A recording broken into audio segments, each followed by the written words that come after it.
Hello and welcome to knowledge of standard. मैं आज आप लोगों को बताने वाला हूँ फिशबोन डायग्राम के बारे में, जिसको इशिकावा डायग्राम भी कहा जाता है, जो कि एक 7QC का टूल है। और आज मैं आप लोग को हिंदी में इसके बारे में बताने जा रहा हूँ। चलिए स्टार्ट करते हैं कंटेंट से। कंटेंट्स में जैसे कि हमें जानेंगे कि फिशबोन डायग्राम होता क्या है, हम उसे कब यूज करते हैं, उसके अंदर जो 6M यूज होते हैं उसके बारे में, वो 6M कैसे यूज़ किए जाते हैं, किस कंडीशन पे यूज़ किए जाते हैं, उसका थोड़ा सा एक्सप्लेनेशन दूंगा।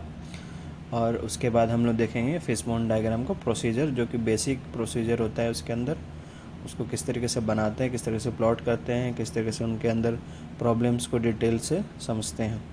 उसके बाद एक एग्जाम्पल के तौर पे हम उसे अच्छे तरीके से समझेंगे। इससे ज़्यादा आपको फिशबोन डायग्राम में समझने की कोई ज़रूरत नहीं है, ये बेस्ट वीडियो आपके लिए होगा जो कि मैं आपको समझा सकता हूँ। स्टार्ट करते हैं। फर्स्ट, फिशबोन डायग्राम क्या होता है। फिशबोन डायग्राम में हमें जो होता है आइडेंटिफाई करता है बहुत तरीके की काउजेस को, जो कि हमारा प्रॉब्लम को डिफ़ाइन किया हुआ है। जो भी हमारा प्रॉब्लम डिफ़ाइन हुआ है उसके अंदर जो भी काउजेस होते हैं, पॉसिबल काउजेस उसके होते हैं, उसको फाइंड आउट करने में, उसको निकालने में, उसके रूट कॉज जानने में, उसके स्पेसिफिक कारण को पता लगाने के लिए हम फिशबोन डायग्राम का इस्तेमाल करते हैं। इसके कई और भी नाम से बुलाया जाता है इनको, काउज एंड इफेक्ट डायग्राम और इशिकावा डायग्राम। तो आगे देखते हैं कि इसके बारे में और क्या क्या हम समझते हैं। तो फर्स्ट है कि इशिकावा जी जो थे उनके थ्रू ये निर्माण किया गया था, इशिकावा या फिशबोन डायग्राम का, जिनका जन्म 1915 में टोक्यो में हुआ था और 1989 को, और ये एक्सपायर हो गए थे। ये एक जापानीज ऑर्गेनाइजेशन में थ्योरिस्ट एंड प्रोफेसर रह चुके थे। इशिकावा डायग्राम जो कि सबसे ज़्यादा पॉपुलर हुआ था 1960 से, क्योंकि उससे पहले जो ये 1920 से जनरेट किया गया था लेकिन उतना पॉपुलर नहीं था। ज़्यादातर ये एक माजदा मोटर्स के थ्रू इनको प्रैक्टिकल में लाया गया, जिसके थ्रू ये ज़्यादा हाईली पॉपुलर हुआ था। जो बेस्ट जो इनको जापान की तरफ से इनको आउटसाइड में जो भी प्रैक्टिकल किया गया, वो जापानीज़ कल्चर में ज़्यादा इनको फॉलो किया गया था।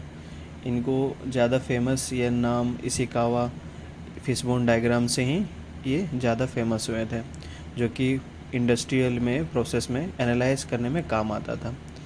तो ये था इशिकावा सर के बारे में थोड़ी सी बेसिक डिटेल्स। अब आगे हम लोग जानते हैं कि इसके बारे में कि कब हम इसको इस्तेमाल करते हैं और क्यों इस्तेमाल करते हैं। जब भी हमें किसी प्रॉब्लम्स के पॉसिबल काउजेस को जानने के लिए कोशिश करेंगे तो हम आइडेंटिफाई करने के लिए इसको हम समझते हैं। गुड विजुअलाइजेशन जो भी हमारा होता है इसके अंदर इफ़ेक्ट को, फिशबोन को समझ के उसके निकालने के लिए कि हमारे टोटल किसी प्रॉब्लम्स के पॉसिबल काउजेज हमें जो दिखा सकता है सामने, कि उनके किन किन कारणों से हम इसको सॉर्ट आउट करें और इस पर क्या कारण, क्या एक्शन हो सकते हैं ताकि ये जो हमारा प्रॉब्लम्स है ये सॉल्व हो जाए। तो आगे देखते हैं इसके बारे में कि जो 6M होते हैं उसके अंदर यूज होते हैं, वो क्या क्या 6M हमें कैसे कैसे एक दूसरे से लिंक होते हैं या फिर उनके किस किस मेथड से ये रिलेटेड होते हैं। 6M में फर्स्ट आ जाता है मैन पावर, सेकेंड होती है मशीनरी, थर्ड होती है मटेरियल्स, फोर्थ होता है मेथड, फिफ्थ मदर नेचर और मेजरमेंट। इसके बारे में हम लोग डिटेल में देखते हैं। तो मैन पावर जो हमारा इसमें होता है कि कोई भी प्रोसेस में जो भी फंक्शनली हो रहा है उसके अंदर मैन पावर जो ऑपरेशन कर रहा है उसकी इन्वॉल्वमेंट कितनी है इंडस्ट्रीज़ के अंदर, वो इन्वॉल्वमेंट से किसी प्रॉब्लम पे क्या इफ़ेक्ट कर रहा है, जो कि हम आइडेंटिफाई किया गया है। इसी के बारे में मैन पावर का इन्वॉल्वमेंट इस तरीके से उसके अंदर समझा जा सकता है। दूसरा है मशीनरी, जो भी प्रॉब्लम हो रही है उसके अंदर क्या मशीनरी का क्या रोल है, क्या मशीन्स हो सकते हैं, क्या टूल या फेलवर हो सकती है, या फिर उसके अंदर उस मशीन का क्या इफ़ेक्ट पड़ रहा है उस प्रोसेस के थ्रू, ताकि वो मशीन को हम आइडेंटिफाई कर रहे हैं कि इस मशीन के कारण के हमें ये प्रॉब्लम जनरेट हुई है, या फिर उसके बारे में क्या क्या हम पॉसिबल कॉजेज़ को आइडेंटिफाई कर सकते हैं। थर्ड है हमारा मटेरियल, जो भी प्रॉब्लम जनरेट हो रहा है उसके अंदर क्या मटेरियल, क्या कंपोनेंट, क्या कंज्यूमर मैनेजमेंट जो भी चीज़ हम उसके अंदर लगा रहे हैं, क्या उसका कोई रोल है, क्या उसकी सर्विस हो सकती है या फिर प्रोडक्शन से रिलेटेड चीज़ें हो सकती है, जो कि रॉ मटेरियल को वहाँ पर कितना इफ़ेक्ट कर रही है रॉ मटेरियल के थ्रू। ये प्रॉब्लम्स को जो भी हमने डिफ़ाइन किया है उसके बारे में हम मटेरियल की कैटेगरी में उसको डिफ़ाइन करते हैं। फोर्थ हमारा आ जाता है मेथड। मेथड सेम उसी तरह होता है कि जैसे हम प्रॉब्लम आई है तो उसका जो भी हम स्टेप्स या मेथड यूज़ किए हैं, क्या उस मेथड को स्किप किया गया है कहीं पे। जैसे 1 2 3 4 5, अगर हम कोई मेथड 1 to 5 यूज़ कर रहे हैं, क्या 3 नंबर या 4 नंबर क्या स्किप किया गया इस मेथड को।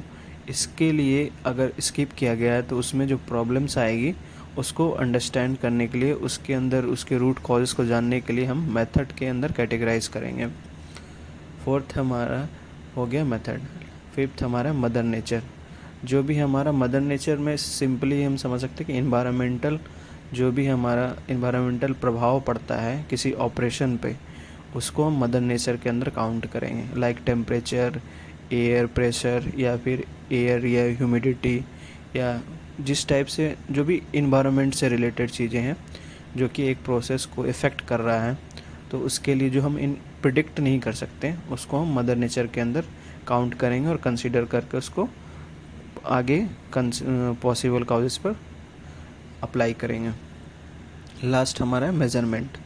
जो भी हमारा प्रॉब्लम्स आ रहा है, प्रॉब्लम्स में क्या हमारा मेज़रमेंट का कितना रोल है, क्या इंस्पेक्शन या इवैल्यूएशन करते समय, मेज़र करते समय कोई हार्म या कोई प्रॉब्लम्स या फिर कोई रॉन्ग आइडेंटिफिकेशन हुए, या फिर हम रॉन्ग टूल का इंस्पेक्शन किए हैं, या फिर रॉन्ग मेथड से हम उसको इंस्पेक्शन करने में दिक्कत आई है, मेज़र करने में हमें डायमेंशनली उसकी जो वैल्यू आई है उसे ठीक से करेक्टली मेज़र नहीं कर पाए हैं, या फिज़िकल मेज़र हमसे नहीं हो पा रही है, या मैनुअल ऑटोमेटिक जिस भी टाइप का हो, तो उस टाइप की प्रॉब्लम्स को आइडेंटिफाई करके हम वो मेज़रमेंट में कैटेगराइज करते हैं। आगे समझते हैं हम कि फिशबोन डायग्राम का प्रोसीजर क्या क्या हो सकता है। तो सिंपली हम फिशबोन डायग्राम का प्रोसीजर स्टार्ट करते हैं कि फ़र्स्ट हम प्रॉब्लम्स को एक बॉक्स में नोट डाउन करेंगे। जो भी हमारा प्रॉब्लम्स होगा, जो भी हमारी टीम या फिर जिससे हमें निकल के हम जिस पे पॉसिबल काउजेज उसको जिस प्रॉब्लम्स को सॉर्ट आउट करना चाहते हैं, उसके राइट साइड में हम प्रॉब्लम्स के अंदर जो कि आपको ब्लू कलर का बॉक्स दिख रहा है, प्रॉब्लम्स की जगह पे वहाँ पे लिख सकते हैं। जैसे कि मैन्युफैक्चरिंग इंडस्ट्री में प्लास्टिक में होते हैं शॉर्ट मोल्डिंग या बर्निंग आते हैं, तो हम शॉर्ट मोल्डिंग को काउंट कर लिए कि हमें शॉर्ट मोल्डिंग को सॉर्ट आउट करना है, तो शॉर्ट मोल्डिंग उसके अंदर हम वहाँ पे पुट डाउन करके उसको हम समझेंगे कि उसको क्या क्या आगे कर सकते हैं उसके अंदर। उसके नेक्स्ट स्टेप में कि ड्रॉ करेंगे एक हॉरिजेंटल लाइन जो कि लिंक होगा प्रॉब्लम बॉक्स से, जो कि दूसरा स्टेप में आपको साफ साफ दिख रहा है। थर्ड स्टेप क्या होता है कि जब हम इसके अंदर ब्रेन स्टॉर्मिंग की प्रोसीजर को फॉलोअप करेंगे। ब्रेन स्टॉर्मिंग जैसा दिख रहा है कि एक ग्रुप ऑफ टीम होती है, ग्रुप और ये टीम होती है जिसके अंदर हम 5 से 6 लोग, जितने लोग डिपार्टमेंट से उस प्रॉब्लम से रिलेटेड लिंक है, उनको बैठ करके एक जगह एक टेबल पर पेन या पेपर या वाइट चार्ट या फिर वाइट बोर्ड पर नोट डाउन करेंगे list of possible causes of problem, जो कि आपको राइट साइड में एक टेबल जैसा दिख रहा है। उसके अंदर सारे पॉसिबल कॉजेज आएंगे और कोई भी किसी भी टाइप का बायस नहीं होगा। सारी प्रॉब्लम्स को नोट डाउन करेंगे और किसने दिया है उनका मेंशन, नेम और डेजिग्नेशन आप लिख सकते हैं। तो इस टाइप से ब्रेनस्टॉर्मिंग करने के बाद हम आगे इसको समझेंगे कि उसको क्या क्या उस पर हम कर सकते हैं। नेक्स्ट हम देख लेते हैं कि इसके अंदर जो भी ब्रेनस्टॉर्मिंग वाले नोट डाउन हुए थे लिस्ट में, उनको इन 6M में डिवाइड करेंगे कि वो किन किन कैटेगरी से रिलेटेड हमारे काउजेज निकल के आए हैं। जो ब्रांचेस हैं, ये मैन से कितने प्रॉब्लम्स निकली है, मशीन से रिलेटेड कितनी प्रॉब्लम्स निकली है, या मेथड से कितने निकले हैं। इन्हीं 6 कैटेगरीज में वो डिवाइड होंगे। जो भी रिलेटेड होगा, जो भी प्रॉब्लम्स निकल के आएगा। तो इतना करने के बाद हम आगे इस पे देखते हैं कि अगर हम जब भी इस प्रॉब्लम्स को नोट डाउन कर लेते हैं तो हम अगला इसको देखेंगे कि यहाँ पर कि एक एग्जांपल मैंने आपके लिए लिया है कि रॉन्ग मटेरियल यूज़। अगर कोई प्रॉब्लम आ रहा है, सपोज आयरन पार्ट मिक्स हो गया किसी में, तो उसमें हम एक एग्जांपल मटेरियल का आपको लेके दिखा रहा हूँ कि रॉन्ग मटेरियल हमने, किसी ने एक सजेशन दिया कि रॉन्ग मटेरियल, आइडिया दिया कि रॉन्ग मटेरियल यूज़ हुआ है इसमें। तो रॉन्ग मटेरियल यूज़ हुआ तो हम वहाँ क्या पूछेंगे, वाई डज़ दिस हैपन। हमें इस प्रॉब्लम्स पे हमें से पूछना है कि ये हुई क्यों, ये जनरेट क्यों हुई। तो नेक्स्ट हमें इससे निकल के आएगा कि इसका आंसर क्या हो सकता है, जो कि हम आगे छठा स्टेप हमारा कहलाता है।